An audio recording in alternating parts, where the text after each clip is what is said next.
And Carrie, if I could, I'm going to put you on here as co-host so that if anybody else joins, you can let them in, because usually once I get going, it's hard to keep up with attendance. If you are one that's just recently joined us, please throw your name in the chat so that we make sure that we have that. If you've already done it once, you don't need to do it again. But that way we have our list of everybody that's in attendance. Here we go. On ZipForm. When you, if you have not messed with it, and that's where we're going to start at, only because there's things that need to happen as you build within ZipForms. So let's go ahead and get started there. The very first thing I want to do is over here underneath your, what should be your photo, is your profile and settings. And we go to profile and settings. And by the way, as I'm doing this, if you have any questions, just unmute and yell at me, or you can throw it in the chat. I have the chat set here so I can see that as well. But you can hit the space bar usually to unmute to just jump in. You go underneath your photo where it says me, for example, you click on profile and settings. That's where we want to start at. The very first thing, this where you see that red asterisk, that's the way we have it set up. If you don't like that, we could possibly change that.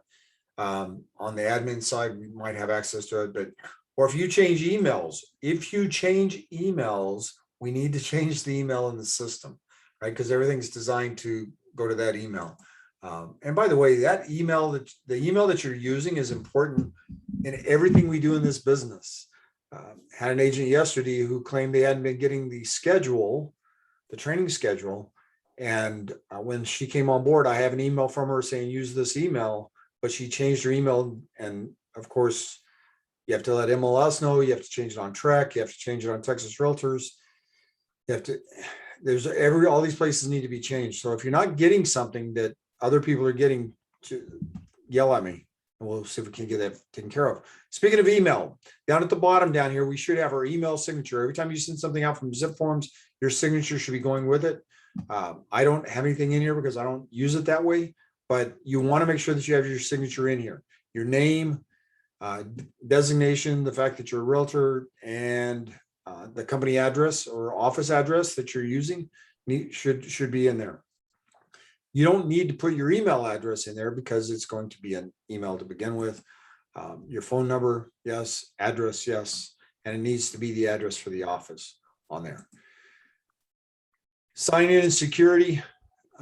If you want to reset your password, you can always do that here. Or if something comes up and you can't get into the system, you can always shoot me a text or an email. I can go in and reset it underneath admin, or so can Carrie or Nina if they need to. And we'll specifically talk about the Corpus Christi office. That's the account I'm in right now, because that's what this is for. There are going to be, in fact, there is a couple of people from other areas, at least one person from another area is supposed to be with us today as well. Down here on the bottom where it has security and account recovery information, I would recommend you set this up for you. I don't have mine set up that way. I have it. This is the two-factor authentication. If you're not familiar with it, I have it on everything else. So let's say, for example, I go to log into MLS even. I have it set up so that I can log in, username, password, and then I get a text message back saying, here's your code. So then on the screen, I have to go plug that code in. That's what this two-factor authentication is. It's recommended at all levels, since scamming was a big issue before, but with COVID, it became a bigger issue. And today it's like rampant, crazy stuff. In fact, I have one of the things I share in GRI classes is set up a Google alert for data breaches so that you get notifications when they're out there. And there's information on that every day. So if you set that alert up, you're going to get an email on it every day. If you don't like that, don't do that. I have it set up. I go through it to take a look at it. But anyway, two-factor authentication, please set that up. Highly recommend doing that. Again, if you have any problems with it on the admin side, we should be able to go in and just reset the password to help get you in there if there is anything. Offices, we don't have any problems with that one. That should be yours. Your forms, you guys have access to the San Antonio board, some of you, and you also have, because they have their own forms, you have Trek and Texas Realtors. That's what we're working with, right?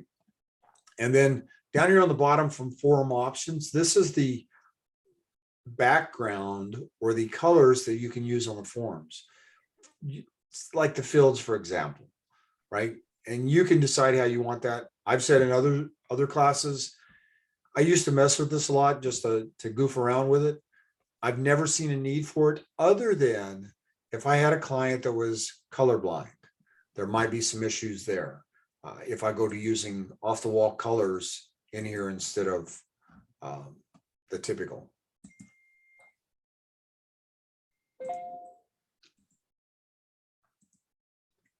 On products, we have MLS. What is CBMLS? What is that? Coastal Bend MLS. Is that yours? Is that Corpus Christi? Yes, it's ours. Yes. Okay. So you have MLS Connect established with Coastal Bend MLS. And what that does is it allows you to bring things over from MLS right into ZipForms. And if I don't show you that later on, please ask me that before we get off of here. And I'll show you how to use that. I should show you that when we do a transaction, but you also have the digital link subscription as a part of it. Offer Place is a part of this, but I'll be honest with you, I have not messed with that. I've taken a couple classes on it or listened to the webinars, but I have not used it personally. I need to work on that. It's designed, it's like putting a hold on a location for a form inside your transaction, things like that. They also have, we also have access to the mobile edition, ZipForm Mobile. Folks, if you don't have ZipForm Mobile on your phone or tablet, whatever you're using, please do that. I use ZipForm Mobile on my phone all the time, and that's one of the reasons. To me, that was one of the selling points with this, because I can go in here and access any transaction as an agent, any transaction I have on my phone or on my tablet. I don't need to be setting it a laptop or a computer. I can access it right there real quick. And that becomes even more important as we go through this. I'll show you a couple of things where you can kind of help get your system, make your system more, where it's easier for you to get in and out of.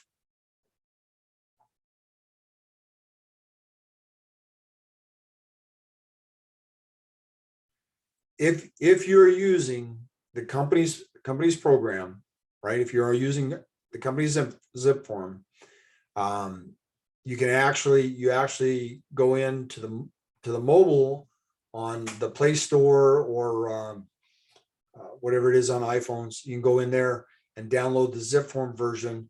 And when you download the ZipForm version, it looks like a phone. So when you get it, it looks, you're not gonna be able to see that at all. Nope. It looks like a phone and it has a woof in the upper, the icon itself looks like a phone with signals going out. The actual icon portion for it. But I might share that with you here in a little bit. But anyway, use the mobile version if at all possible, because there you can actually do with digital signatures, so they can actually sign with their finger or whatever the case is like that. And I may have that in one of the YouTubes that we have already, because we've done that a couple of times already. And then of course you have the base service. It just makes it a whole lot easier for you. There's some questions in the chat. Let me grab those real quick. How do you change the MLS Connect to be Sabor?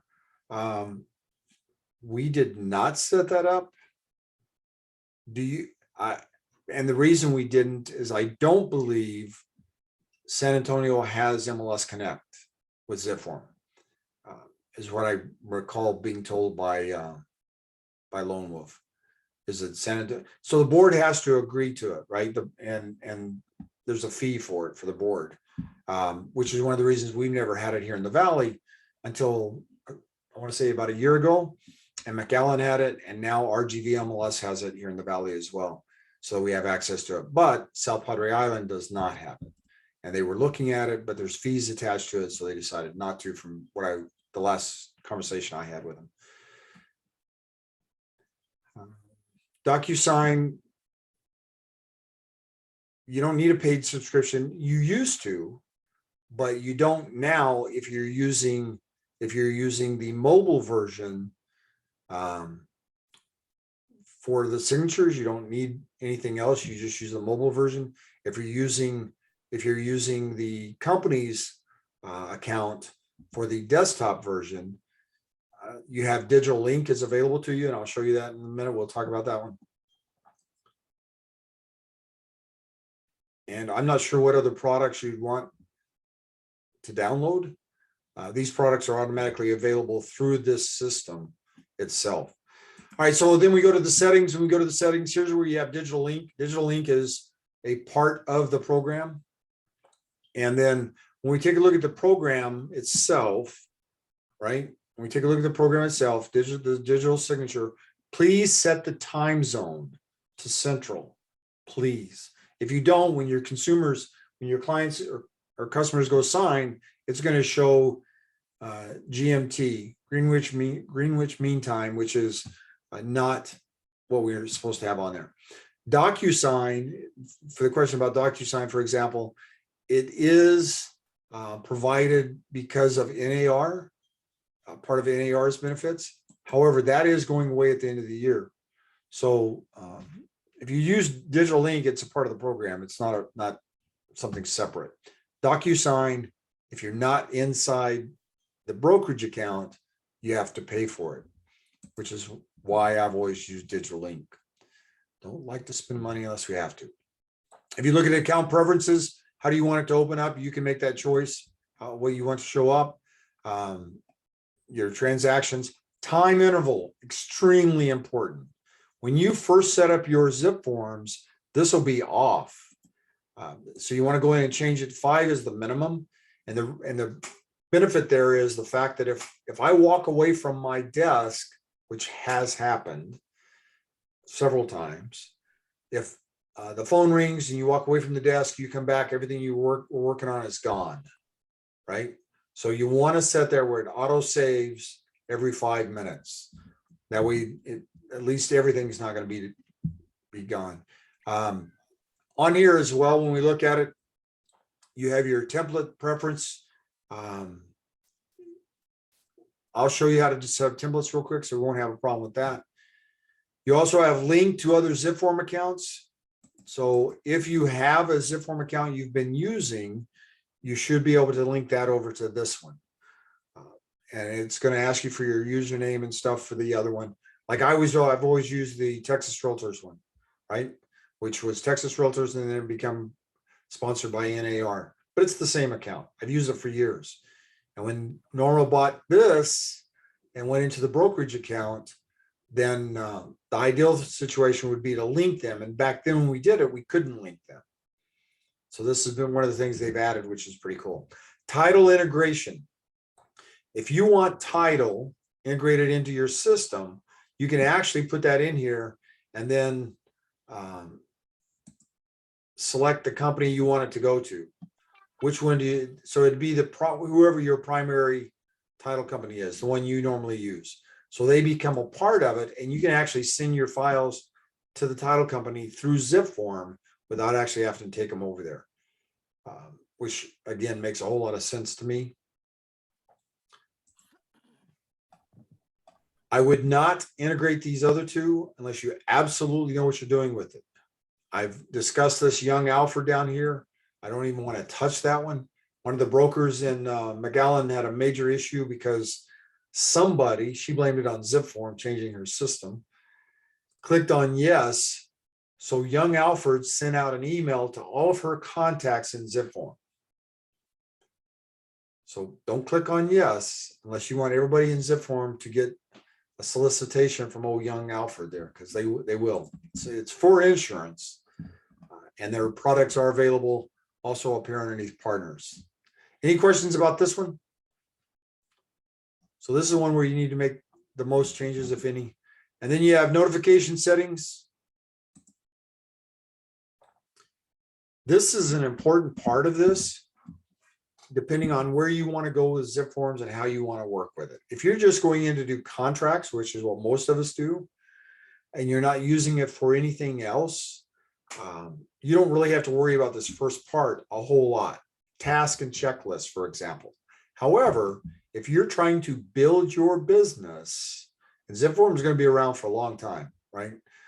If you're trying to build your business, you could actually go in here and create a task list so that every time I open up a new listing, here's what needs to happen. And you can set it up so that it actually tells you. It's just like Booge. You can go in and set it up so that it actually tells you you have to input the information into MLS, print the MLS sheet, make sure you put the sign in the yard, upload the photos. You put all that stuff in here as a checklist so that you don't miss anything. There's a lot of people that work off a checklist. I'm not one of those. I have in years past, but I got away from it because there's just too many little things. You want to try to keep that. I try to keep that just going just from practice. So there's a question, can you add a title company that's not on that list on that previous one? I don't know that off the top. I would imagine not. They probably have some kind of agreement with the title companies or their main entity. But you can always call ZipForm and ask them about that, which I'll show you where that's at later on as well. So we talked about the task and checklist. Whether you want that on or off is entirely up to you, and notifications. Here's an important part of this. Please, doc inbox, email notification, yes. In-app notification, that's entirely up to you. But doc inbox, I'm going to show you how that works here in a little bit. That is real important, in my opinion. Making things where it streamlines. I don't have to mess with anything. Real important to make things work. Transaction email notifications. Yes. Again, another way to streamline things, right? Documents, if there's any changes in the documents, things of that nature, you get a document in. Anything you've shared, what happens with that? You want notifications there. And I'll show you how some of that is set up already. Broker approval, email notifications, in-app notifications. Mine's a little different than yours because it's on the admin side. List Flash is set up with you guys as well. The other two accounts, we don't have that available. At least in one of them, we don't have it available. And then notification settings on List Flash. We probably won't be able to get into that this morning, but if you go into List Flash, it's about trying to get your property out there, get it published. And we have other tools for that, so we don't necessarily need to do that here. And then retention policy, just so you know, we don't have anything extra in there. We're not putting anything extra in there. You don't need to. TREC requires the broker to maintain records for 4 years, right? And ZipForm exceeds that. And that's why if you go in here, the whole idea behind this would be for myself as an agent to go in here, create a transaction, and everything that goes on with that transaction gets uploaded into ZipForm. So now I have one file, one location for everything for that transaction. And I can show you from past experiences where I had everything in Dropbox because that's where everything was maintained, right? Because the broker didn't have a system. One of the brokers I worked with did not have any kind of a system. And I can guarantee that broker probably does not have copies of anything we did. Nothing we did, right? It wasn't required in any way, shape, or form. I have copies of it, but it's all in Dropbox. This thing they have with ZipForm now and the changes they've made over the last couple of years since Lone Wolf bought them is absolutely fantastic. And I'll cover some of that with you as we go through this. Any questions on the profile? Some real basic, but yet important items to get set up there so that you're off and running.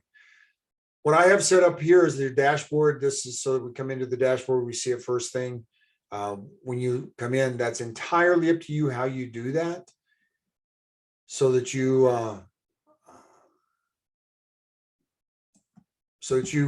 use it as a tool for you, not somebody else necessarily, right? So dashboard works for you. We're going to go to templates next. So you set up your profile, then you set up your templates. When you go to your templates, delete this one right quick. When you go to templates, the whole idea of a template is you're able to carry your information over, right? So I don't have to retype the same thing all the time. I don't have to retype my name, my email, my phone number. I don't have to retype all that again. I already have it in a template and everything's all set up. So you decide how you want to set these up. What you're looking at right now on the screen is, and let me delete this one too. What you're looking at right now on the screen is the company templates. And what I did, all I've done with this is I pulled in the forms that I thought we'd need for both listings and buyer side. Does it have everything in it? No. I did that with Mission and it turned into a mess. So I did not do that on this one. I put the most commonly used forms in it. If there's a form in there, as you build yours, if there's a form in there that you don't like or you don't think applies to you, take it out. It's not a big deal, right? But take it out of yours, not the company's. So when you go in here, you're building your template. If you've not done this in the past, what you do is you go in here, you click on new. And even though I'm on the admin side, let me just show you how to do that part real quick. Click on new. Let's say I want to do a new listing template, a new listing template. So this would be, I'm going to put today's date on it.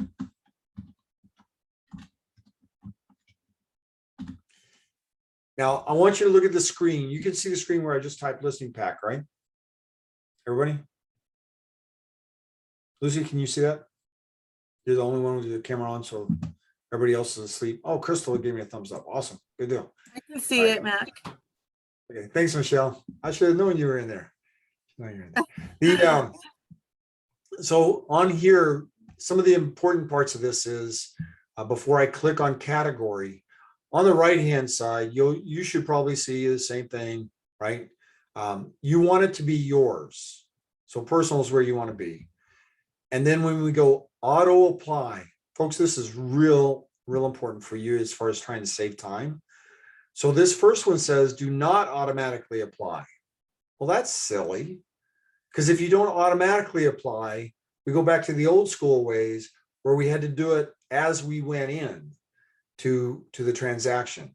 Or if I forgot to do it as I started, I could add it later, which you can still do today.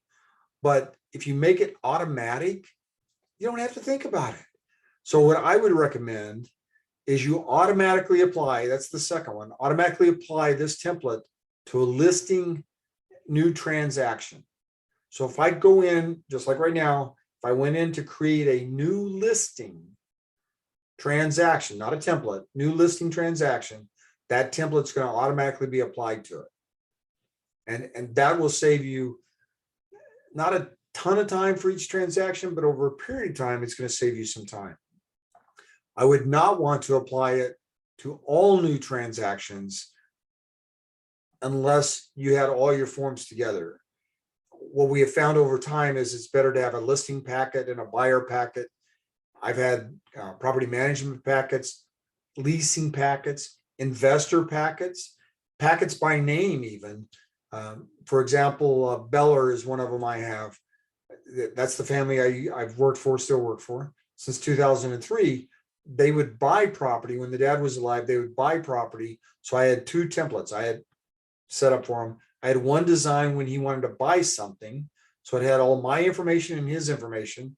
All I needed was an address, legal description, and a price, because we had everything else was standard, right? We knew what we wanted in there. So I had a template set up for it. When he said, "Hey, Mac, I want to buy this property, write it up for me," I had everything together and I could get that to him in a matter of minutes. When he said he wanted to sell something, I had a Beller listing packet. All his information, all my information. Again, all I needed was basic property information. We're ready to go with it. And I could shoot it over to him. Actually, we didn't shoot it over because they didn't do electronic. Their kids don't even do electronic today. The kids are attorneys in New York and they don't do electronic signatures. Everything has to be what they call wet ink. But anyway, setting the template up for them is just makes your life a lot easier for you so you don't forget anything as well. Here's what I wanted to show you. You notice on the bottom where it says my templates. So right now, all we have is a buyer packet and a listing packet. We're creating a listing packet. When I click on residential, you notice this one highlighted listing residential new transactions. If I change this, that changes this. So it's applied to the type of transaction I do. So if your primary focus is residential, but you also do condominiums, and that's a separate packet because there are some specific forms there, right? Then create a template for it so you don't have to think about it. When you get ready to list a condo, go in and grab that template for that transaction. But I'm going to stick with the residential, and I'm going to apply our listing packet to it. So now all those forms come over, and this is my template, right? We have the name up here on the top. There's a drop down here that will allow us to get the details, import, archive it, whatever we want to do. We can do that. We can lock it if we wanted to. That's from this drop down. Once again, I have all the forms in here that I possibly need for this transaction because I pulled them out of the listing packet template. I'm building my template. So since I'm building my template, I want to go in and add my information. So one of the ways of doing that is going over here to parties, and I can go to, I'm the listing agent. So I can open this up and I can put my information in here. Listing, it's a listing template, right?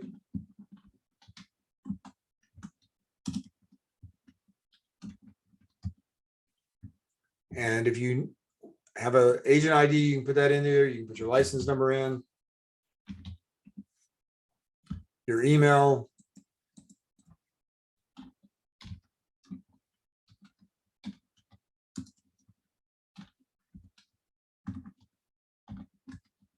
Put all your information in here, and then save it, right? So now this is in my listing packet. So if I go back over here to the documents, everything I filled out here for the parties should save and go over to the documents. And you have the buy side, sell side, service providers. This is where the title company would be if we had that in here. We go to the documents. Everything should have carried over to the documents that we needed. Why? Somebody has messed with this. Okay, maybe not. Anyway, I'll work on this today. I'll have all these updated so you have this. Then I'll lock it.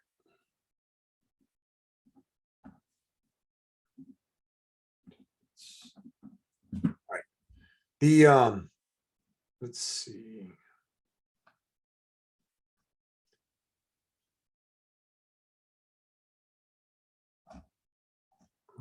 Click on one of these, see if it brings it up. Notice how I just clicked on the form and my name's on the bottom, right? And that's why, that's one of the reasons why I say set the template up. When you set it up and you plug your information in here, you're setting up your template. It's a listing packet. So you want to scroll down to the listing agent, right? Listing agent, and fill this out, put your information in here. Everything you fill in will automatically carry over to the template, right? All the documents will automatically be filled in. Now, what I don't have here, for example, is a listing agreement. So if I want to add a form to it, I can go over to the right-hand side, click on all forms, and the forms I want to use is Texas Realtors. I have all these addendums in there because they're in dark blue. You guys see that? They're in dark blue. That indicates they're actually in that transaction. But now I want to add a listing agreement in here. It's a listing packet. I need a listing agreement. So I can do all by categories if I want, and just go to, say, residential listing agreements. I could do it that way. So you can scroll down for the category. You can do it alphabetized by form number if you wanted to, or you can just type in the search bar. And one of the things Lone Wolf has fixed is the just barely typing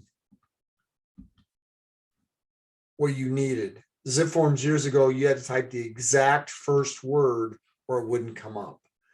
So this is one of the great pluses for it. We want residential listing exclusive right to sell. So I click on it and it automatically adds it to the transaction. So now I have that in there. This is mine. I'm setting up mine, right?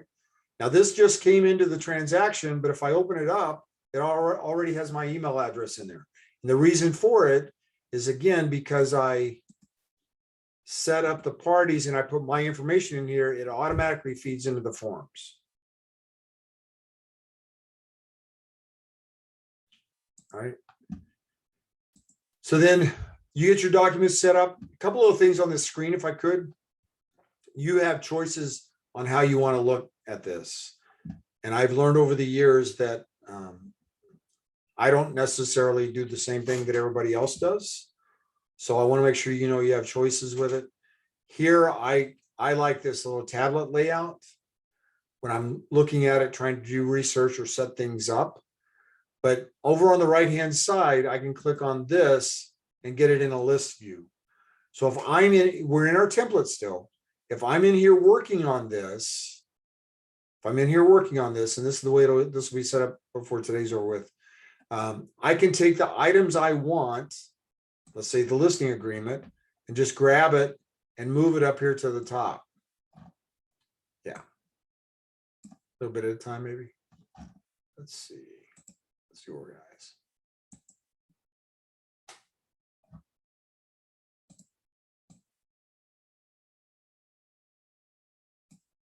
Nope, it's not. Let me do that.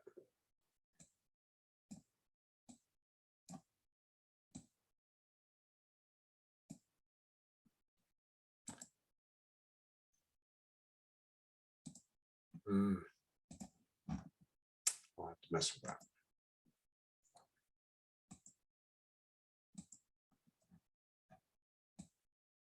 There we go.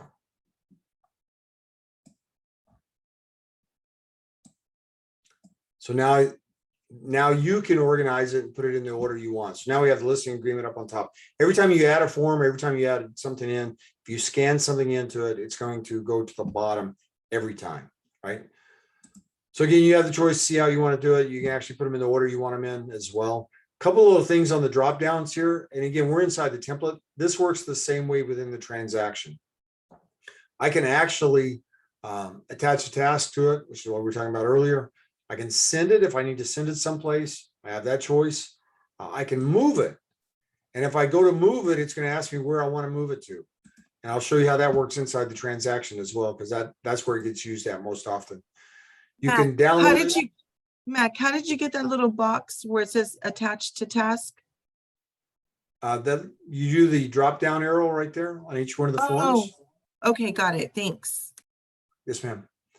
So you have choices here that you can play with. You can preview it, you can delete it, you can open it, whatever you want. We're inside the template, so I'm not going to spend a whole lot of time in trying to organize that. What I would like to ask you to do, though, is please take a look at this. So we're inside the template. It's a listing template. We need our initial forms inside the listing, right?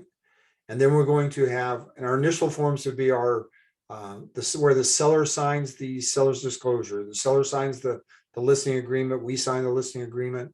We're going to need, if there's a sewer or septic, we're going to need that one in there. If the seller has a survey, we're going to get that. We're going to get the T47 signed and notarized by them. We'll have that to upload. If they have a survey, we can generally scan that in some way. If nothing else, we might be able to use cam scan on our phone and use it, scan it in. The bottom line is what I'm trying to get at is you want to organize everything. You might as well do it from the get-go. So on the template side, your initial folder might, you click right here where it says add folder. You're in the templates,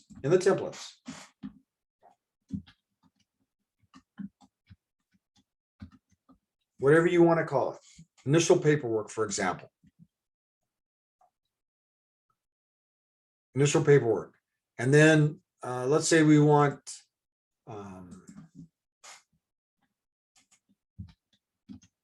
offers folder.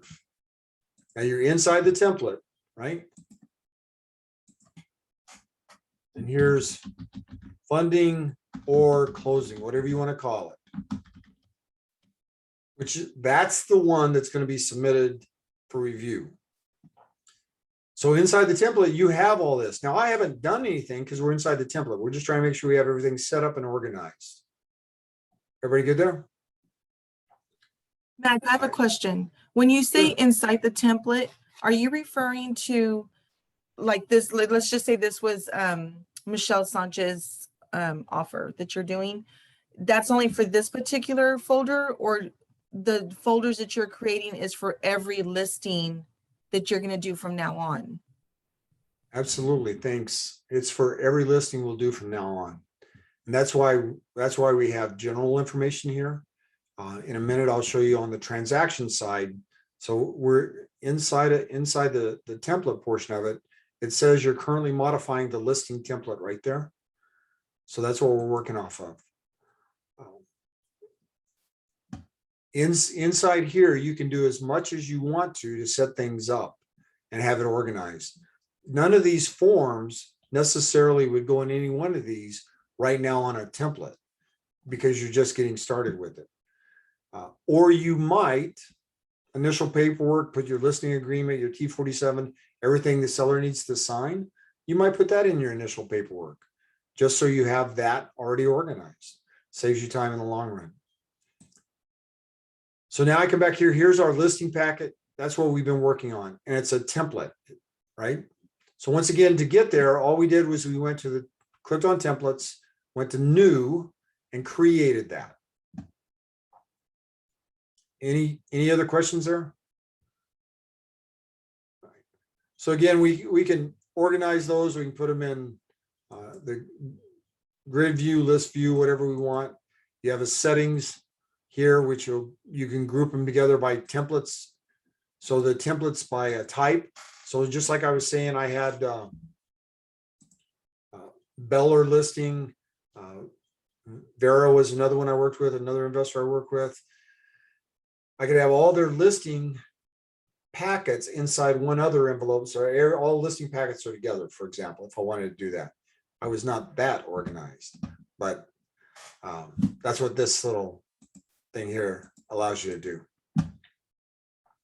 Any questions there? All right, so we're going to go back to the dashboard. This is starting point. This is where we're at. We did the templates. So now what we want to do is we want to build a transaction. So I click on transaction. Gosh, I don't have anything in here.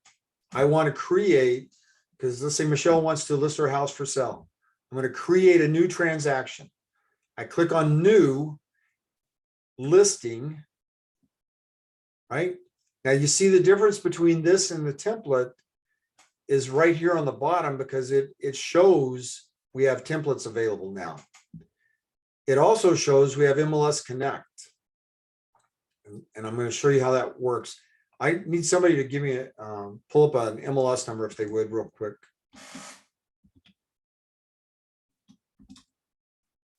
Somebody has an MLS number we can use, one of your listings or somebody else's listing. Anybody? I have one I can give you. Sure, thanks.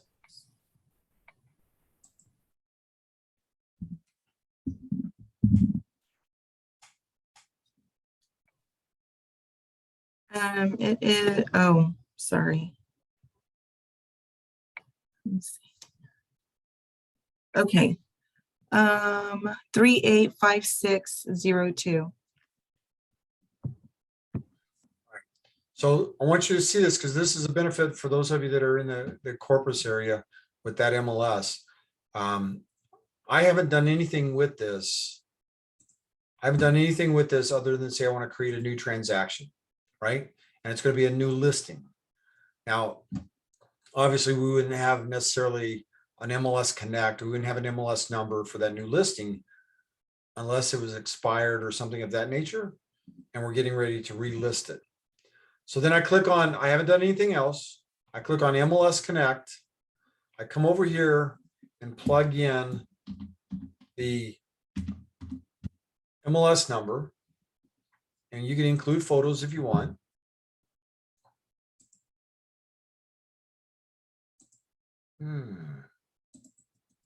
It's not allowing us to do that. Why is it not allowing us to do it?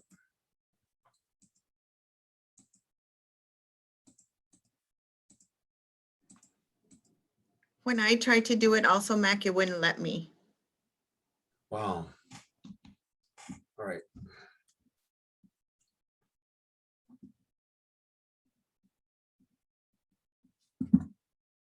So let me do this real quick. Let me go in here. Michelle, you said you tried it? Is that you? No, that was Lori Lee. Lori? Okay. Yes, sir. So I'm going to open your account up real quick. Is that okay? Sure. If I can find it. Where is your? There might not be anything in there because I got scared with the last one that I did. Well, what I want to do is I want to see how we have your permissions and stuff set.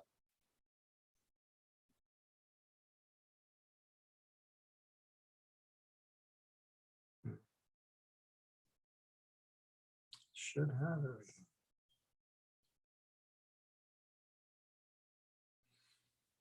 Okay.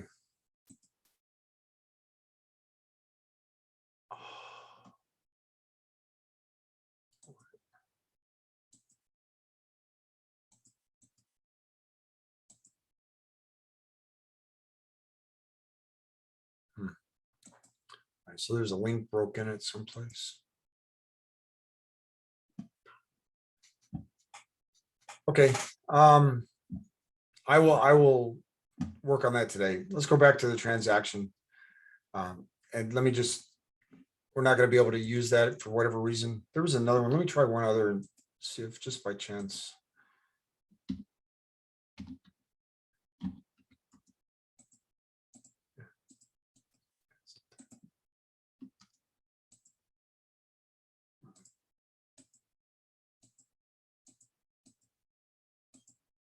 Maybe your MLS doesn't have it set up. That would be horrible. All right, I wrote that down. I'll check on that as soon as we finish up with this. But normally what you would do is if I clicked on MLS Connect, it'll bring over the address, it'll bring over the listing agent information, it'll bring over the legal description, everything out of MLS, and it'll go right into the form. Goes right into the document, goes right into the listing agreement, goes right into, if I was writing an offer for a buyer side, it would go right into my offer sheet. Let me try that. Let's try that. It's a good point. Let's see if that works.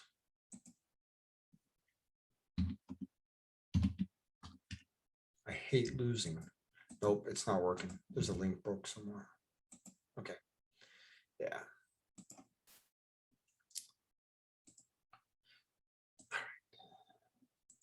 All right. So what we'll do is we'll just go ahead and do it this way and see if we can't make this, just get the basic thing set up. And as soon as I talk to them, find out what's going on, I'll let you guys know. But in here, let's say we're going to do 123 A Street, for example. Yeah, there you go. So let's go ahead and pull this one. All right. And residential. So when I clicked on residential down on the bottom, it automatically grabbed the listing packet to apply, right? And you have a choice which one you want. You have your templates down there, and that's what it's showing you. It's showing you have templates to be applied automatically. So you choose which one you want. So we want that one, and click on save.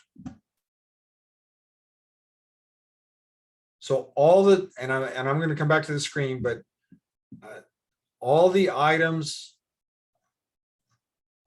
all the forms that we need are right here, right? Those are the ones we set up in our template. And here's our folders, right? We initial paperwork, offers, funding. We set all that up in our template. And that's what I was getting at earlier. It saves us time in the long run because we have everything already in there, especially if you'll put your personal information in there, things that you know are not going to change. Like even on a listing agreement, if I pulled up my listing agreement, you'll see protection period is 30 days, commission 6%, MLS, intermediary, all those boxes are all marked. So I don't have to think about it because that's the template and it's standard for me, not a standard within the industry, just for me. It's my template. It's the way I have it set up. And that's what you need to do so that you have, it saves you time in the long run as you're working on it. So I'm going to come back to this summary page. And on here, you have choices as to what you want to do with these things. You can, if it is a listing, you can plug information in here. You have your legal description, right? So we brought over just the address is all we brought over from that portion of it. You can plug in your subdivision that goes with it. You can plug in everything possible on here. And if there's a spot for it, it'll automatically go into the transaction. It'll automatically go into the forms. So if I go to the forms, for example, and I go to listing, right? You see Corpus Christi's already in there because it feeds over from what we have on the summary. Now, I did not pull the street address for some reason, but it'll pull the majority of things over there for you. So you have that. Because I didn't see it. All right, so I'm gonna walk through some of these real quick here at the top, and then we'll do these down here at the bottom. You have the parties, just like we had initially in the template, right? So you have your information in there. If you have the seller, right? It's a listing, so you know who the seller is. You can fill that all out down here. Seller name. I'm sorry. Your commission, the listing information, buyer side information. Okay. And then you go to the parties and plug in the seller's name and etc. Right? So you have that because they're the party of it. Right, there you go. Seller one, you plug their information in.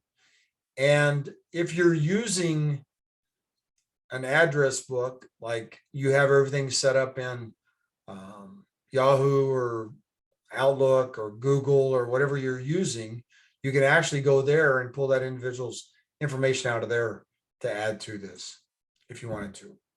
They will link for you. So you can get that information. So you can set up the parties. And then you go to the documents, which is where we're at. We have all the forms.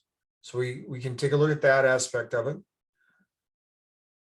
Here, because we are inside the transaction, as I create these documents, now is where I might want to move these around a little bit. Like for example, the listing agreement. Let's say I have it all done and I now want to move it over to initial paperwork. So you can drag it over just like that. And now it's in that folder. So all my initial paperwork's in that one folder. Right? So you have that opportunity to move them around. Let's say I get an offer and I want to keep things out, keep things separated. And gosh, in this market, I've got 2 offers. So now I can go in here and say,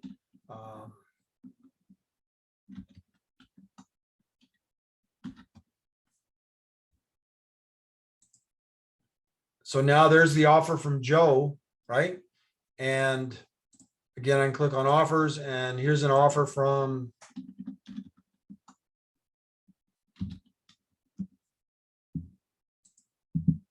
so there's our 2 offers. So everything that pertains to that particular transaction from those agents will go in here. Instead of opening up instead of opening up the transaction and seeing 40, 50 different forms there, you have it organized a little bit. Everybody okay with that? Just an idea. That's all.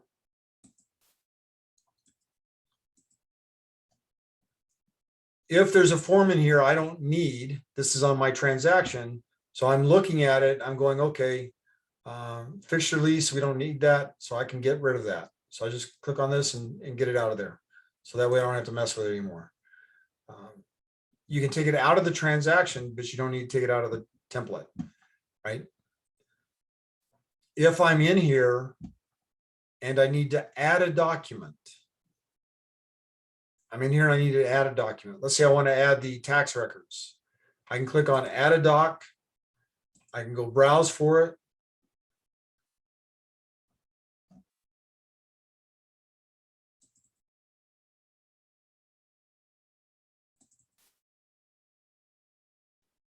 Whatever.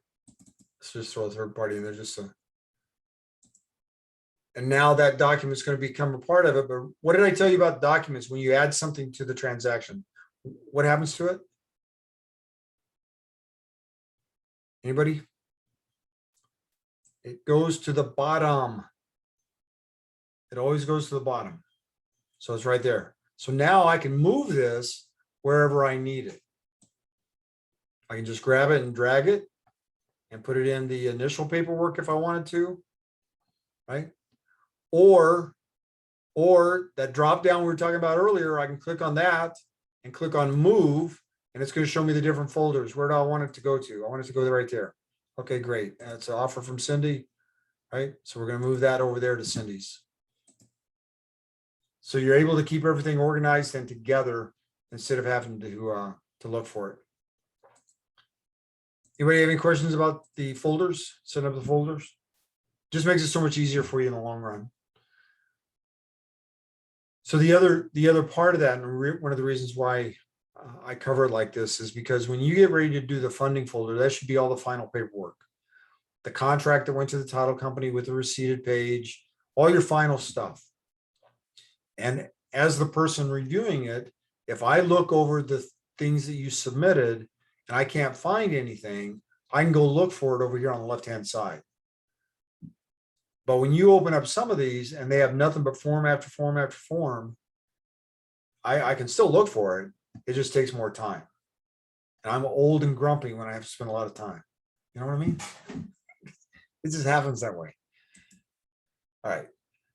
Any questions about working with the documents inside here? So then you have the other things that are on here. Notes. If you have any notes on the transaction, that'll be there. And generally that's notes that we've sent back and forth or that you've sent to your client. You have e-sign, you have the history. The history will tell you everything that you've done with it. I click on that a lot of times. And you have marketplace. Marketplace is the sponsors, it's part of the affiliates, the people that are working with us in or working with Lone Wolf. So here's Google contacts. You can link your Google contacts to your ZipForm, your Google Calendar. You can link that. We've talked about some of these others before. Hurdler is a mileage tracking system. It does cost, but you can link it to ZipForms as well. So everything, you have one system is what it's trying to do with it. I actually use Hurdler now to track mileage and expenses, and it'll tell you where you're at with your tax deductions and etc.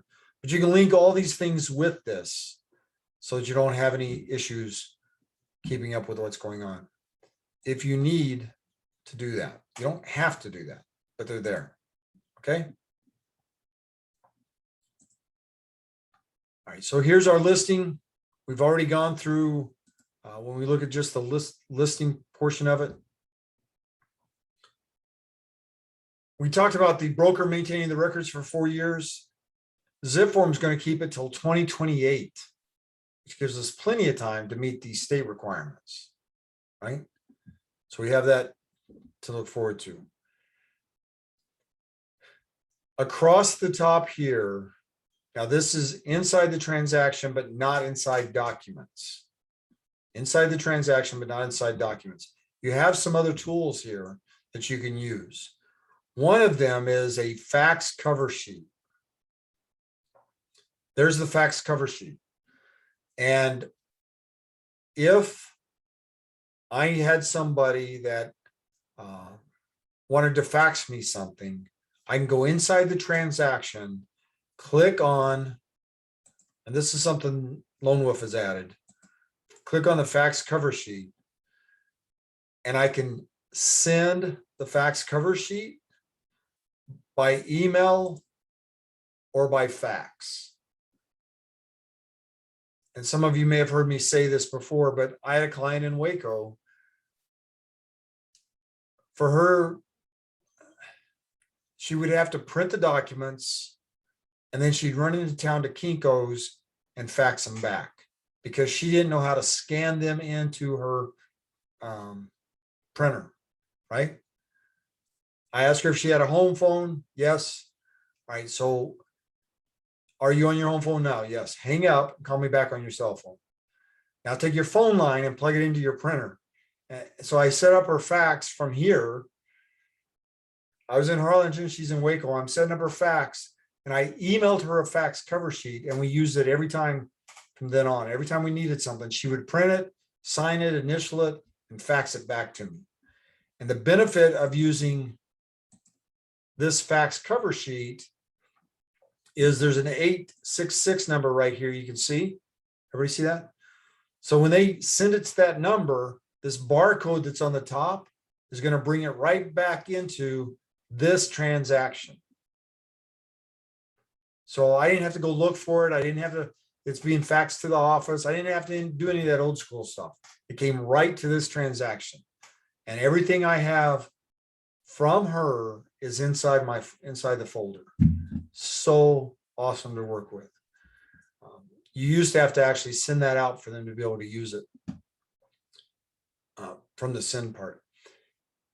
Email the transaction. TXN is transaction. You want to email it, you can click on that. Notice this email right here. That's the transaction email. That's the transaction email. So you have two choices. And I so want to be a listing agent again. I want to tell you what. You have two choices with this. I can take that email address and plug it into agent remarks in MLS and say, send all offers on 123 Aaron Court to this email address.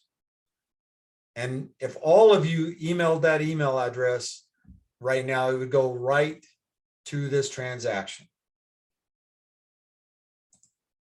And so that's a specific email address for this transaction. I would put it on MLS.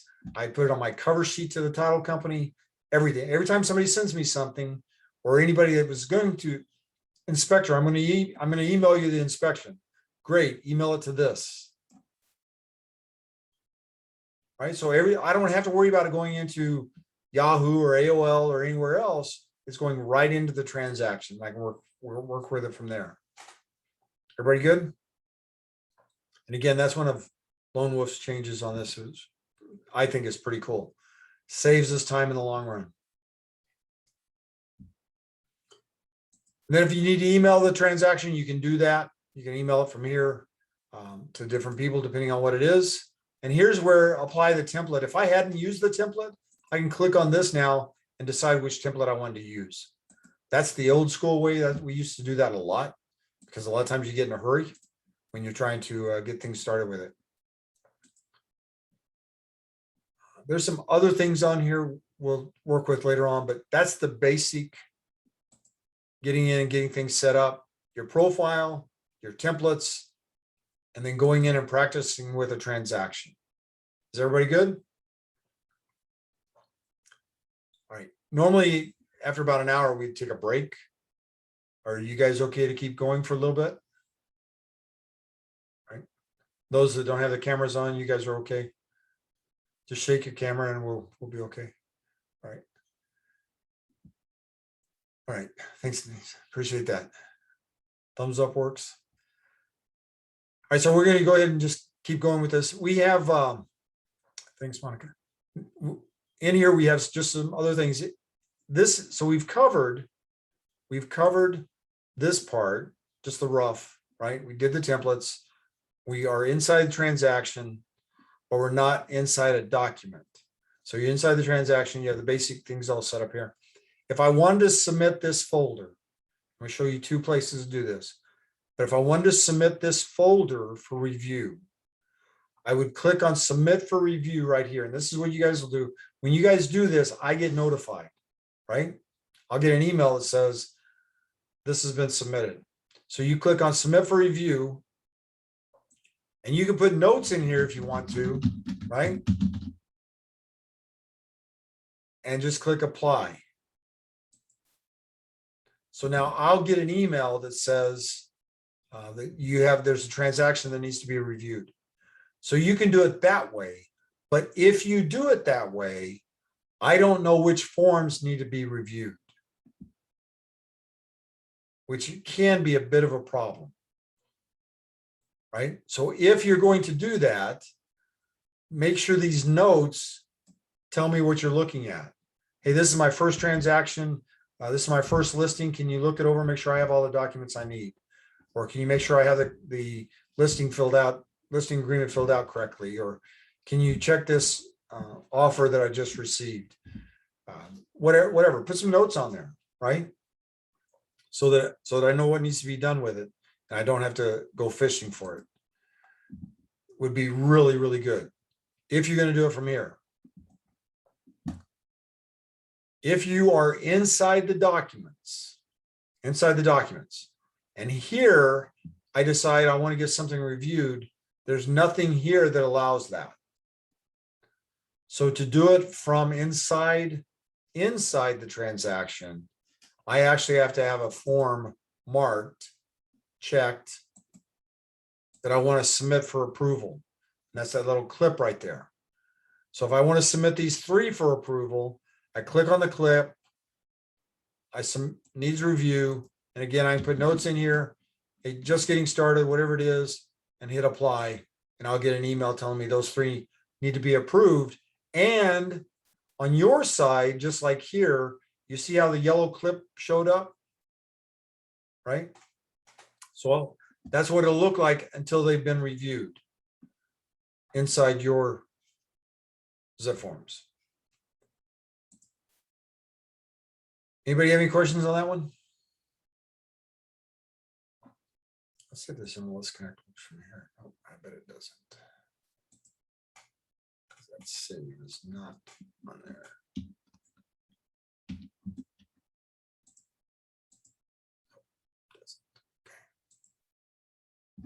Work on that.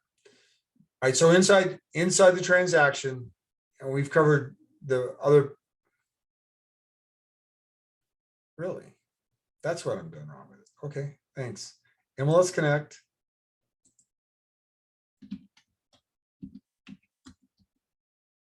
Fine. Boom. Thank you. Yes. Too many things going on in this little brain. Okay. Yep. So now I've populated, it'll bring all that information over into the transaction. Thank you. I appreciate that. Yes. I know I knew it was supposed to work, and I would have got off this and called ZipForm and go, what the heck are you guys doing? So thank you. Thank you. It makes it so much easier because it'll actually bring everything over into the transaction for you. So cool. In fact, we did not do that. So let's just back this up. Let's do that real quick.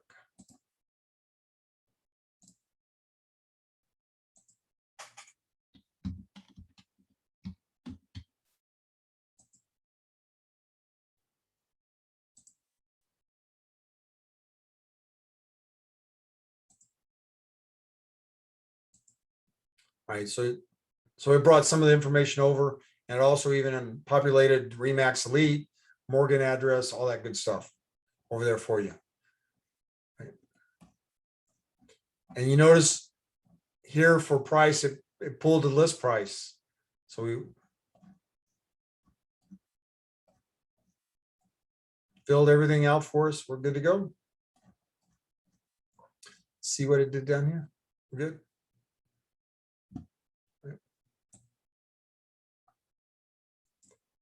All right. All right, so once again, in covering some of this, if I was going to send this to be signed, then I would click on e-sign. And we're going to do that in a little bit, but what I want to do is click on a couple other little things here within the document to make sure everybody works with it and knows the tools are there for you. Over here where it has more, you have some items here that you can play with. One of them is the lookup field manager. And right now, the lookup field manager for most of you is not going to have anything in it because it's things that you've used is what it amounts to. The only reason I would show you this is because at the end of the year, you might want to go in here and clear out some of the garbage, right? Because when you do the drop down on this, and you go to fill things out and you click on the drop down, if you've had other things in there, like here, you can see Michelle's email and my email, for example. If you've had other things in there, for example, it'll keep those. When you go over here to the lookup field manager, you go through and you clear them out, right? Then you don't have to worry about it being there anymore, cluttering things up. And for years, I've recommended to agents that at the end of the year, when you're clearing everything else out, go in here and clear this out and get that over with, right? So that's over here under the dots. You have a redo, undo, just for those of us that make mistakes. We have a strikeout. On the strikeout, you can actually strike something out. But once again, it usually does not work on promulgated forms. Listing agreements, buyer rep agreements are not promulgated, so it'll work on those. And you also have highlights. So you highlight something with a cursor, click on highlight, and you can do that. I've used that over the years when I was emailing somebody a contract or a listing agreement or a buyer rep agreement, and there's things I wanted to emphasize. But be careful. The 1 to 4 family contract should not allow you to do that. But be careful highlighting things because it changes the emphasis according to a couple of other attorneys I talked to. So you don't really want to get into that. But know that it's there if you need to. For some people, that might work out really well. And if you need to take it off, you just click on it again, it'll take it away. So you don't have to mess with it. And then you have spelling addenda. Here's the big one right here. If I have 6 sellers, there's no way in the world all of them are going to be able to go in here, right? There's no way all of them is going to go in here. So what I have up here at the top is I can click on addenda and watch on the left-hand side of this form. If I click on the top, add addendum, it's going to add I can pull this up. Paragraph title could be parties. Paragraph 1, and you start typing their names in and everything, right? And when you click save, you're going to get this little red arrow here. So now you know that there's an addendum attached to it. And that form will stay with whatever it is you've attached it to. It'll become a part of it. It's not a part as in the box being checked, but it will be with that document. And it's going to need to be signed on the bottom when the time comes. I have a question. Sure. That little red arrow on the left-hand corner stating Yes. that there's additional documents. Is another agent able to see that when you send it to them, or how does that No. work? No, they'll just see the document. Because the document will become a part of it. I'll show you that here in a second. So then you have preview, you have the sticky notes available. You can add a sticky note in if you wanted to. Put in whatever you want, and you can play with these. There's all kinds of, you can change colors and everything else if you wanted to with them. Not use those for years, but because of the other things we have now. But sticky notes used to be one of my favorites, especially with one of the investors I had in California. NA fill, if you click on that and say apply, it's going to put NA in everything that's blank, which is good except for it'll also put it in the signature areas, and which we may or may not want anything in, right? Depending on how we have it set up. If you do that, you can also go back here and just click on remove and it'll take it out. So you can click on it, apply, and then go in and delete one or two of them if you want to, right? It'll allow you to take it out if you wanted to. It's not a big deal. The other thing is, on some of these where there's money supposed to be in there, for example, you see how that changed colors? So like here's supposed to be a date. Here's supposed to be money, the 225. When I click on it, if I click the space bar, I can get it to change colors, right? And once I do that, now I can type in words to go with that, right? 225 or best offer, whatever. I'm just trying to show you, you can, if it's designed for numbers, or if it's designed for words and you need to mix them or use the other, you can actually just type that in. Like for example, if I wanted to, here is designed for a number, right? We even have a calculator we can use for it. It's designed for numbers. If I go to type a letter in, it won't let me type anything in. But if I click on it, I hit the space bar, it changes colors. Now I can type in whatever I want to.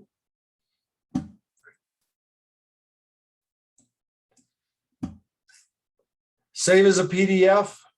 If you go to save it as a PDF, it's going to ask you, do you want to save it inside the transaction or to your device? Again, you can save it inside the transaction, but it's going to be there anyway. So you don't really need to do that. And this is actually where I would normally get saved to my device. And I used to put it in Dropbox all the time. But you have a choice to do that. If I want to send it, I can email it, or I can use the Zip community. If I go to email it, once again, I can pull my contacts up. Where do I want it emailed to, right? And here's why we need our signature in here. I don't have anything in here. If I had my signature set up, that would be here. Do I want to include the sticky notes that I put on it? Do I want to include a fax cover sheet? And do I want a copy for myself showing that it went out? Now, I can do this using ZipForm, Gmail, or Microsoft. I generally use ZipForm and then click on Copy Me, which is, again, something they've added to this. If I'm in here and I want to send it to somebody and it's not email, so again, I go right here, send, email. I can click on fax and now type a fax number in there, and I can send it to a fax machine if I need to. And I honestly have not used that part for a transaction. I've used it for other things that needed to be faxed, but not for a transaction in years. Print. If you want to print, you can print this form specifically. You can print multiple forms. So when you click on print multiple forms, which multiple forms do you want to print, right?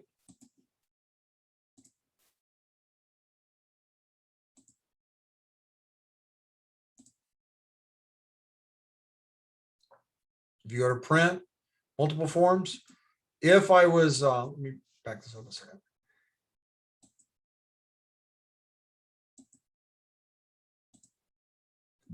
If I was in here in a transaction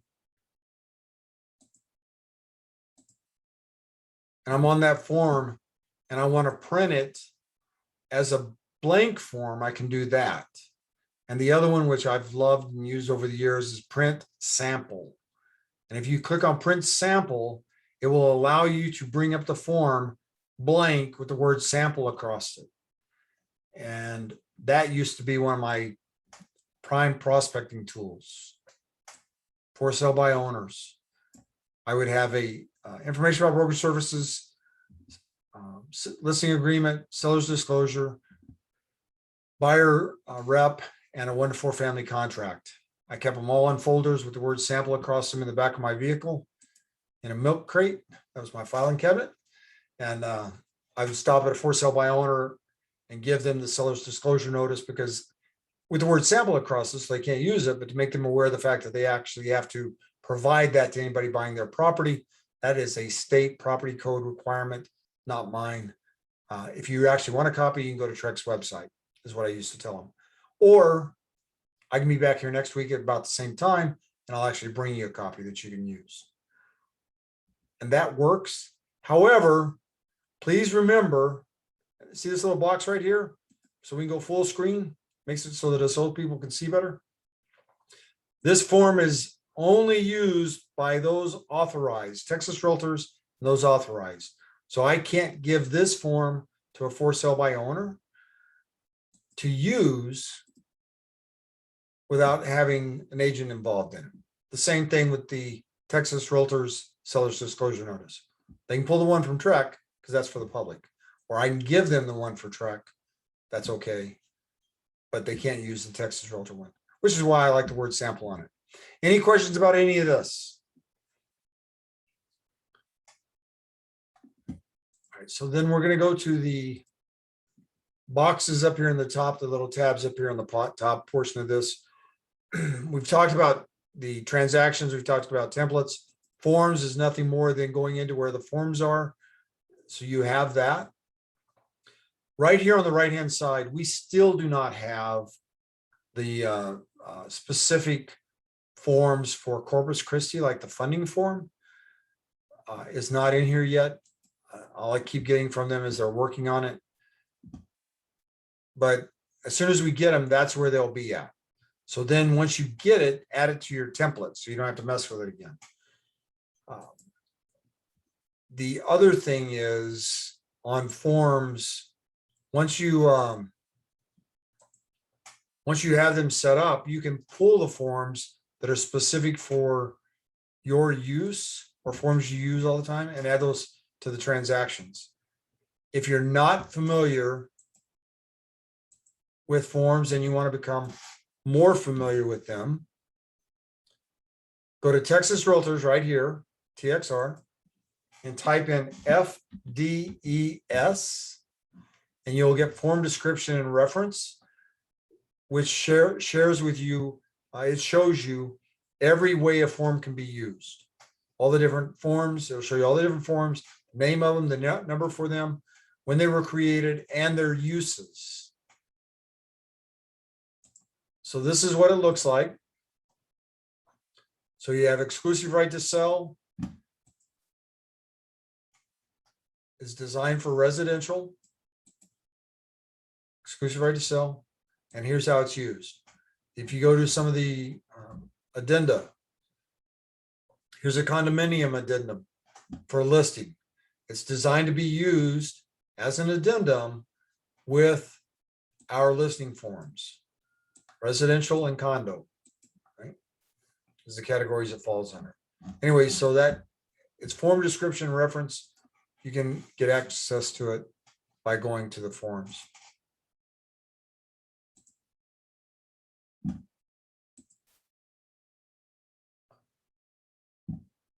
So let's say I'm inside that form and now I need to send this out to get it signed.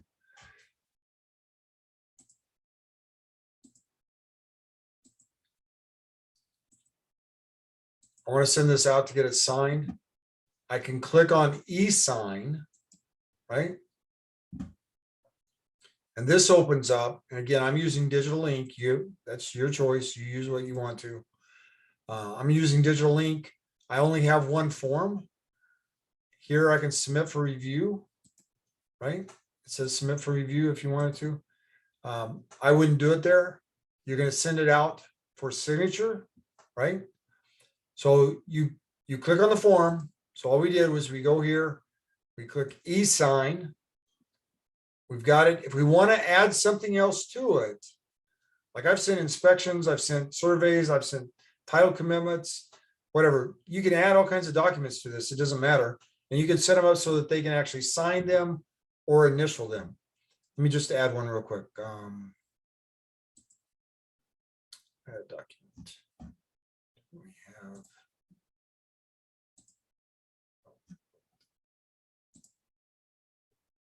Oh, we have. And we'll pull one from external.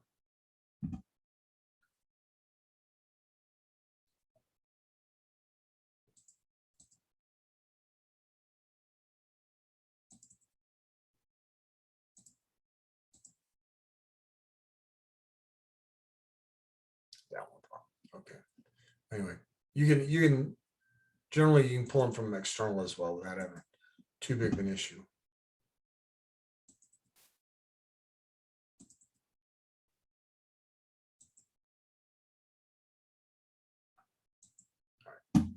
So now we have one in here. Now this, it says 1 to 4 family, don't worry about it. I just want to show you that you can add a PDF to it, no matter what it is, so that you can get it acknowledged by them that they've seen it. That's all I want to do with it. So if I click next, it's going to take me over here. Who do I want to send it to? Michelle, is it okay if I use your email? Absolutely. Okay, thanks, ma'am. And You're welcome. then for myself, not as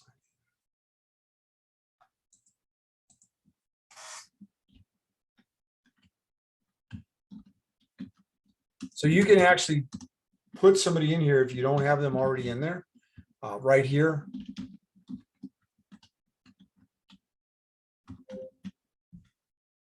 You can add those in. And if you don't have an email address there, it will not allow you to check anything. You have to fill out the information if they're not in there. If they're in there, like this one has Faith Christopher. If they're in there, but they don't have an email address, again, it won't allow you to check it. It's not going to send it to somebody that doesn't have an email address. And you can have them on here. They're not going to see this, so it's not like it's a big deal. So now we have 2 people there that we want to send this to. You have a seller and a listing agent, but let's say they're both sellers and we want to send it to both of them. We can actually move these around. You notice this little box right here where it says signing order. If I take that off, 1 and 2 goes away. So now they're both going to get it at the same time. There's no order. Who cares? Just get it signed, right? If I want signing order, let's say I'm the listing agent, like in this case, Michelle, she may want to be second and make this one first. So that way the seller signs it, then it comes back to her inside the system. So now she can sign it. And I know that's, I was checking contracts this morning and there was one from Corpus Christi where the agent had uploaded like 42 forms at once as a PDF and missed signing one form. So if the form's not signed, it's not a contract, right? So we need to make sure that we have that. And I share that with you because there's some people that are going to stick with doing that, and it's not good for either of us in the long run, because you're going to have a whole stack of forms not approved, all because of one that could be a real easy fix. The other one is if you're doing it like this, you don't have to worry about it. You're going to get it back. You sign it. You don't have to print it. You don't have to do anything. You sign it. And now you have a PDF version of it because it's going to come right back to you as the agent once it's done. So anyway, so here I click on, and by the way, if you're working with couples, there should not be a problem with them who's going to sign first. But if there is, pay attention to this. If there's not, in fact, I probably wouldn't give them the choice today, because we've been caught in this and it's caused us a problem getting things signed. Because the system will only give you a few days to get it signed. If it doesn't get signed, it deletes it. In the meantime, you and them keep getting notices you have something pending for signature.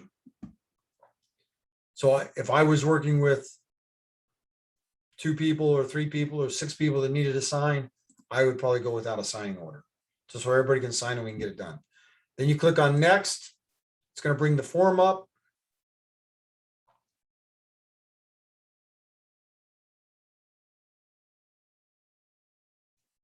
It will, I promise.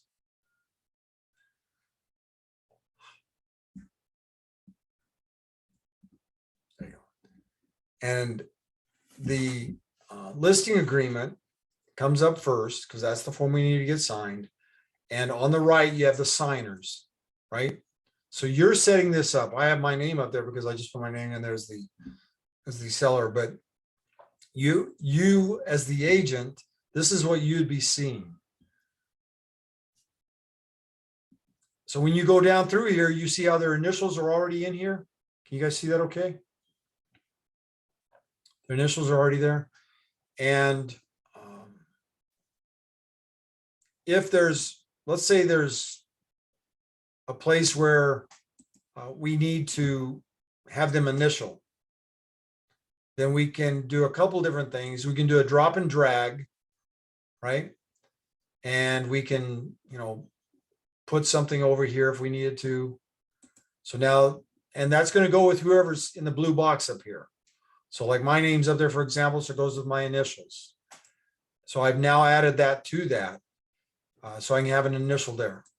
And unlike dot loop, if you put the initials in there, this is going to show their initials, but it's not going to black out everything else. It's going to be clear with just the initials. But we still want to try to make sure it's off the contract as best as possible. Right here where it has the little sprocket looking icon, if I click on that, it allows me to do some other things with it if I wanted to. Like, for example, I could add a date timestamp to it. So when did they initial it? So at least that way I know when things happen. Not a requirement, just know that it's there. I've used it in the past because we were going back and forth several times. I need to know when the last entry was.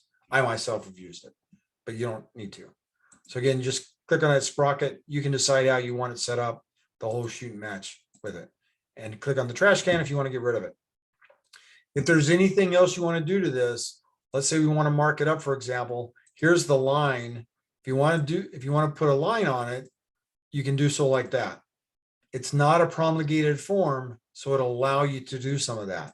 And again, you can go to the sprocket and you can decide you want a yellow line or a black line or a green line, whatever you want to work with.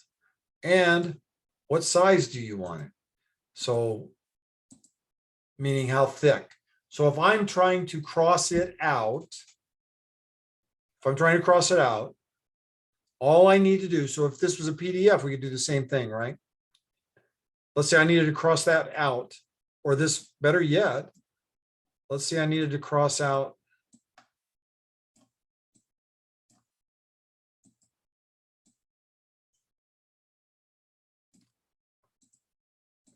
that price.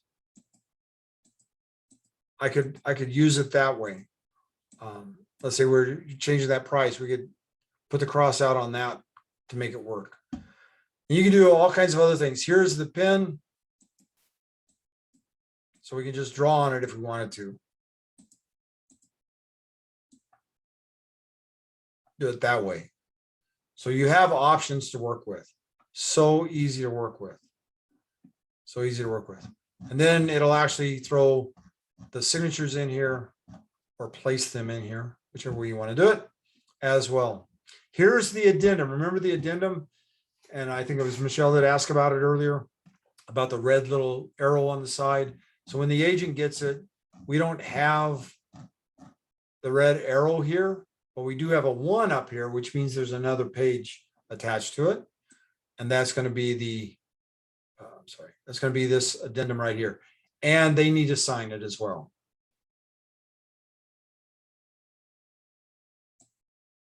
And then we have, this is the one and I apologize for this. This is a real one. Here's a PDF. There's no places for initials or any of that good stuff here, right? It's a PDF version.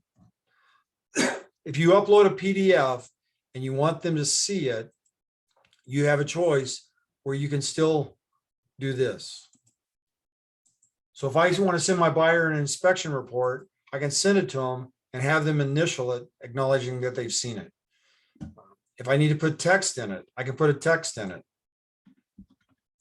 by putting this box in there so that they can add that to it, whatever I needed to do with it.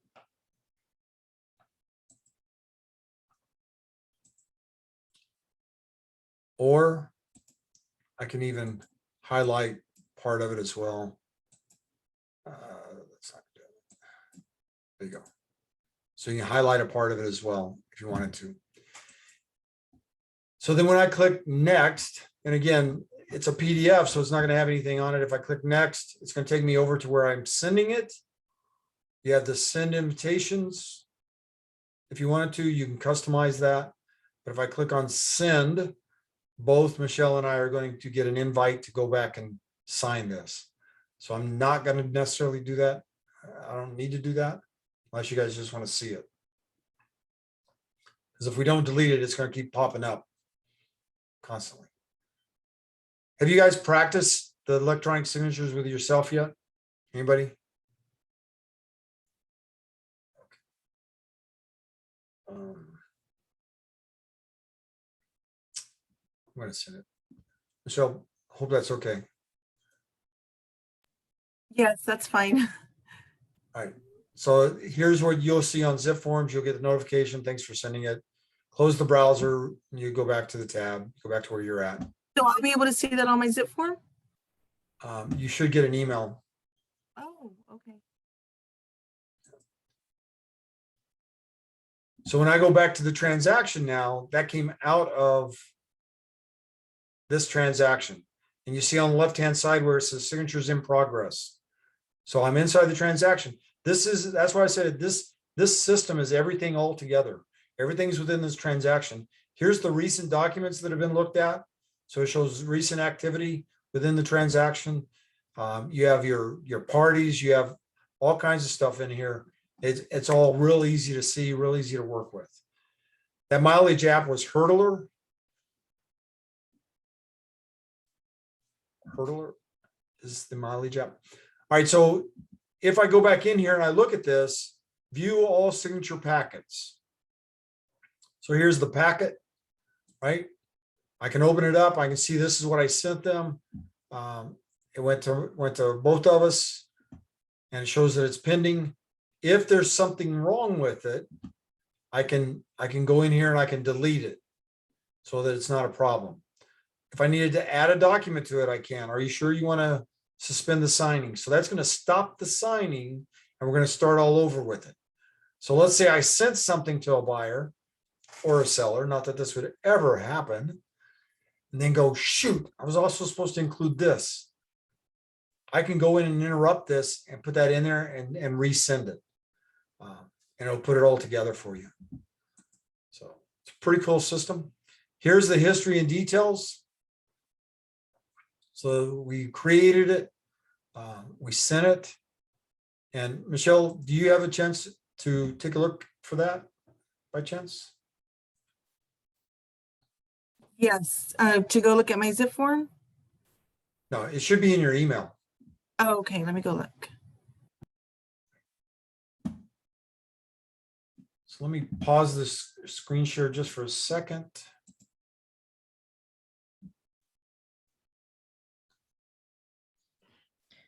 Mac, I have a quick question, just because I went to a Yes. real quick restroom break. Did you show uploads on how to upload something? Like if we had Yeah. a seller's disclosure to sign, you did? Yes, ma'am. Okay. Sure did. So Okay, here's what. I did receive it. Okay. Can you open it and sign it real quick, or? Yeah, So- yes, it's opening. So on here, you see where it says signing invitation, everybody? So this is what the consumer gets. Just so you'll know, this is what they'll get. It tells you who it was sent by. So they're going to get an email. It's not going to say ZipForms or ZipLogic. It's going to come from AuthentiSign. Because I'll get that sometimes where consumers have said, well, I didn't see anything from ZipForm, because they'll ask you, where's it going to come from? Well, it's coming from me. I'm going to do it through our system, which is called ZipForm. But then they'll set and look specifically for that. And this may go to their junk file, right? Or their bulk or spam or whatever you want to call it. And so then when they open it, and I'm going to show you this on screen so you can see it. When they open it to start signing, usually it asks for a code. It's been a while since I've done this, but it'll ask you to create a password. All right, so there you have, there's your signature. This is the same thing they'll see, right? And again, I did it as a consumer with me on there as a consumer, so you could see what would happen. If they don't like the way this looks, they can change it, or they can just click on accept and move forward. So when they click on accept, this is their version. This is what they're going to see. They can scroll down here. Oh, there's initials. So yes, they can click on initials there. And that's all they need to do. They'll just go through and click on the initials. And it'll take them to the next one. So you can give them instructions on what needs to be done with it. Complete signing, stay and review, complete signing. Thank you, you've successfully reviewed and signed. Okay, and it'll take them right out of it.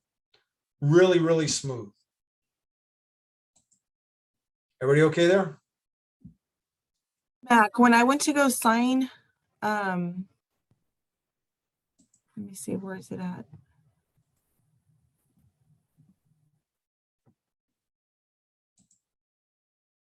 Okay, so I can see the initials MS. I can see that on my side. Right? And then it has back, next, reject, exit. I'm so used to, like, on dot loop, I just hit save. And I don't That- see a save. So did it accept my initials? So you have to, on the bottom of that screen, it should have been, so you have the little box there, right? Yeah, I could see my little initial boxes. Okay, so just click on each one of those boxes. Okay. Oh, so it did like a now it's glowing or something. Right, yeah. And if you Oh, just click on yes. them, it should go from one to the next.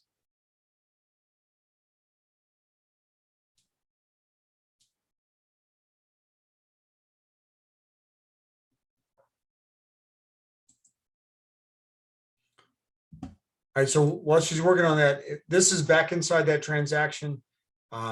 If we, let me see if we can update this. I also wanted to show you one other little thing with this, how this works.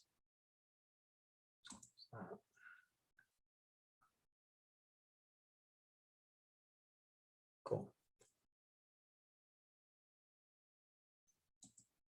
So when I click on e-sign, there's the envelope again, right?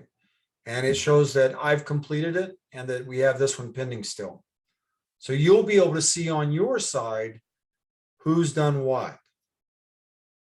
And like in this case, I'm telling you,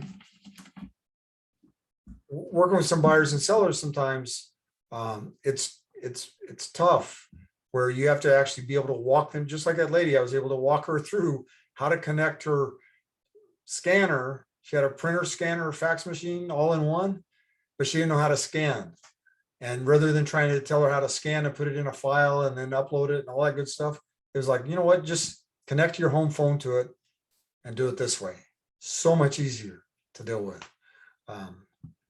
Actually, we become kind of friends in that we've stayed in touch over the years after working through all that. Michelle, did you get it? Yes. Okay. So when I click on view history details, it's going to show you right here. Everything has been done with this. So we're good to go on it.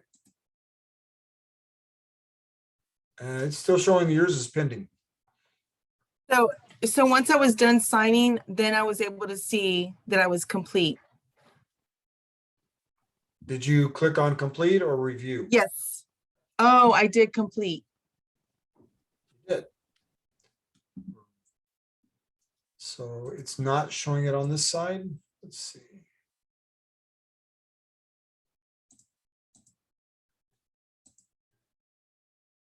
Let's see if we can review these, see what we have on documents.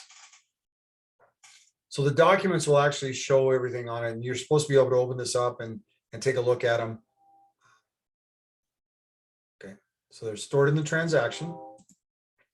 So I go back over here to documents, right? And I should have.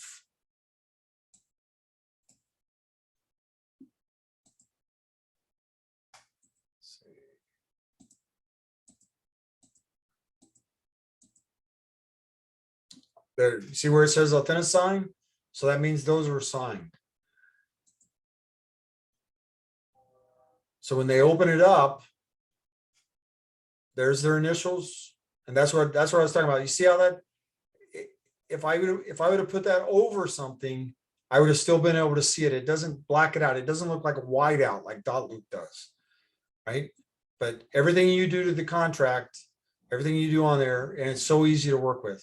And if you have it come back to you, if I'm the listing agent, I send it to the seller, but I put myself on there to sign it also. It comes back and I can go through it. Boom, it's done. It's in the file. I don't have anything else to worry about. So easy to work with. Now, from here, we have two forms in this, right? We have the listing agreement and we have the junk one I threw in there just to show you the PDF. Don't we? Nope, we only have the listing agreement on this one. Okay. What I wanted to show you, I'm going to go ahead and do it anyway. Right here at the top of this, you have choices. You can send. You have the more, right? Placeholder. That's what I was talking about earlier. You can set those up. We haven't done that. We're not going to do that today at all. You have download, submit review, description, split and rotate. If you've never played with split and rotate, all you do is you click on it. It'll open it up and you can decide what it is you want to do. So let's say you want to add a split, right? So you can actually split this document up in the areas that you want to split it up. And you make those decisions on how you want to do it. Or if you want to spin the document around. Somebody sent me their entire transaction sideways. I woke up in the morning with a kink in my neck. I'm telling you, it was so, and it's right here. It's so easy to fix if you just take the time to do it. But you can split them up as well. Let's call this. And here are the pages to split. Let's say 1 to 2, just for example. Okay.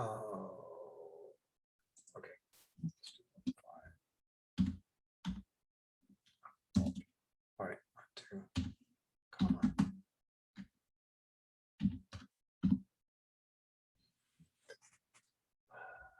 Space. Let's do that. So it'll split the transaction up for us. Should split it up for us where we have the pages separated out. And split out some of them, but not all of it. Pull the first 4 pages. Yeah, I did. So we got the 4 pages instead of all 10 of them. So you can do that. So if you have everything, because some folks are insistent on staying with dot loop. If you're going to stay with dot loop, when you upload it into ZipForms, which you can do by just going to summary.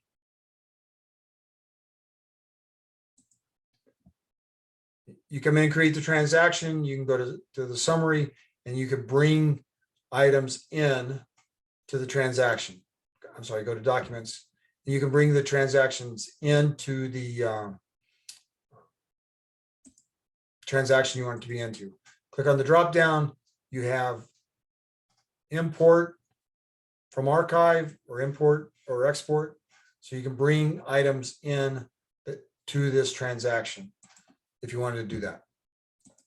And once you get them inside, then you split them up.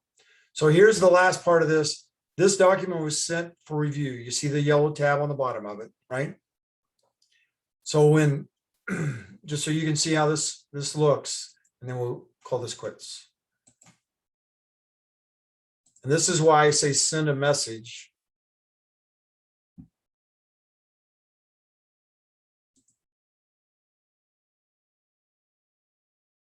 Wow.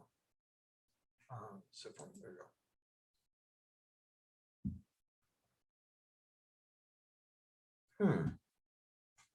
Hey, Carrie, are you there? I am. Did you get an email about reviewing that? Let me see. I don't think I did. Because I did No, not. I didn't. Let me check my spam.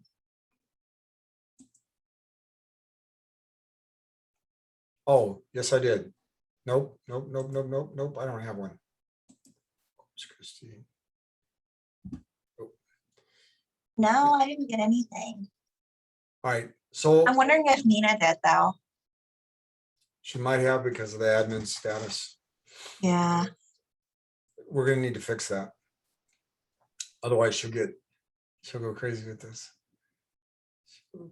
Because what I wanted to show you on this, was what actually happens, and you guys are actually seeing my screen, aren't you? Right? Lucy, can you see the screen? Okay, so all the crazy stuff's in here. The like on Corpus Christi, what I have is set up is for everything from Corpus comes in here. So this is all the dot loop stuff right now. On ZipForms, I have these in here. So this is what I get: reviewer notification email, and I don't have to open these up. What I do is I just go to ZipForms and sign in and do it from there. So on the admin side of this, what I get is I get a notification like this right here, for example, saying here's a transaction that needs to be approved. There it shows who submitted it. Here's the transaction, the comments. And when I click on it, remember I did the folder, right? So now I'm in it as me doing a review because you submitted it for review. When I click on it, it says needs review. When I go to documents, I can see these are the documents because we also clicked on those documents for review. If you don't do that, what I end up with is something completely opposite, and I'll show you what that looks like here in a minute. If I click on the transaction, just to give you an idea, here's where this agent has submitted individual documents instead of a folder. So when I open it up, I can click here and open up just that folder, just that document, go, okay, there's, right, we're missing the time here, but yeah, that's okay. We can do that. That's okay. Right? So I can do it that way, or I see there's several documents for one transaction. So I can click on the file and it'll open it up. But this is what I was telling you about. This is why I say create the folders, because now I've got this scattered all over the place. And I can do it one by one, or I can do it this way and go in here and take a look at them here. And honestly, I prefer to do it this way because on this one, for example, I would look at the listing. Where's the seller's disclosure? And what are these other documents for? There's IABS. I don't need to look at that. I know she knows how to fill that out because I've seen hers. So we're good to go there, right? But then I can click on the others and open them up and take a look at them. But there's no notes on this. My point is there's no notes on it. So I don't know where to start at with it. Does that make sense? And there's one from Lucy. You're muted. Can I open that up? You're muted, Lucy. Oh, the one for Cousteau, 6634. Nuts didn't happen for us yet. All right. All right. So on here, when I go in here and I click on, because here's the yellow, see the yellow clips? If those would have been in one folder that said initial folder, or if there's a note on it, I can click on this. I can click on the clip, needs review. What is there any notes? Can you please review? Okay. So it's just reviewing it. If there's anything special, like it's my first listing or it's my first contract, or I have a question about this or whatever, put that in the notes so we know what we're working with. And then we can walk through it and make sure we have things filled out right. Looking good. If I get past paragraph 5 and we don't have names in there, I'm okay. This, we don't need this. Okay. Here. So that's the other thing. If you tell me to review it, I will send you a note. Like I'll go in here and I'll say, paragraph 6D, not for residential, or don't use residential or something like that. I'll still click approved. You'll get the note because that doesn't, it's not violating the law. It's not something that's going to cause us a major problem, in my opinion. But it's not the preferred way, because it's right here, it says which prohibit the following use. And so what I normally send out that with that, because I do these late at night when I'm really sarcastic, or early in the morning, I'm trying to get going. I might put something in there like, if you're not sure what the use is, then do some research and use the right contract. That's what I normally put on there, right? But we do that a lot of times because that's what everybody else does. And that's not what it's there. If you'll take classes with Candy Cook or with Robbie English, some of the Rhonda Hamilton, any of those, they'll tell you you don't need it in there. You don't need it in there. So Good to again, know. when you send a review, if you put on their Mac, can you please look this over and make changes? I can make changes for you as well. So when I click on save and send this back to you, right? If I send you, I'll send you a note saying, hey, it's approved, but I made changes. Usually I can tell you what I made changes on, or you can click on the transaction itself. So you go back to the transaction part of it and look at the history. And the history will show you what's happened with it, right? And if there's been any changes to it, and et cetera. So for example, let me just do one of these real quick for you. If I click on this one and say approved, or I click on this one and say, I'll change this, but just so you can see it. Just so you can see it real quick. You go in here, you click on history, it's going to show that this was reviewed and it's red. Right here where it says show more, you can see the notes. Fix this. I wouldn't send that, I'd send something else, but you can see on the notes exactly what the problem was if you missed it. Right. And I use that myself to see if you've actually left anything in there that needed to be fixed. Anybody have any other questions or comments?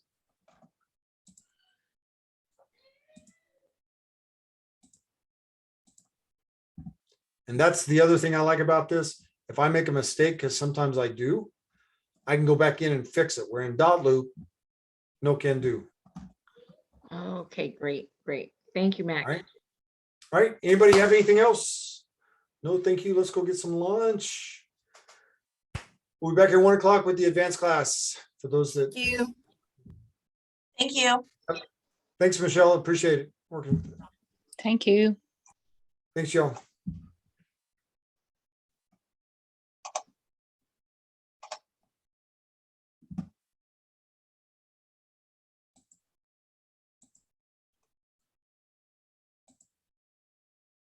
By the way, I'm just gonna, for those of you that are, yeah, no, everybody's, I'm just gonna leave this on for those that want to stick around. If you're coming back, you can leave it on, or you can check back in on the link later. Doesn't matter.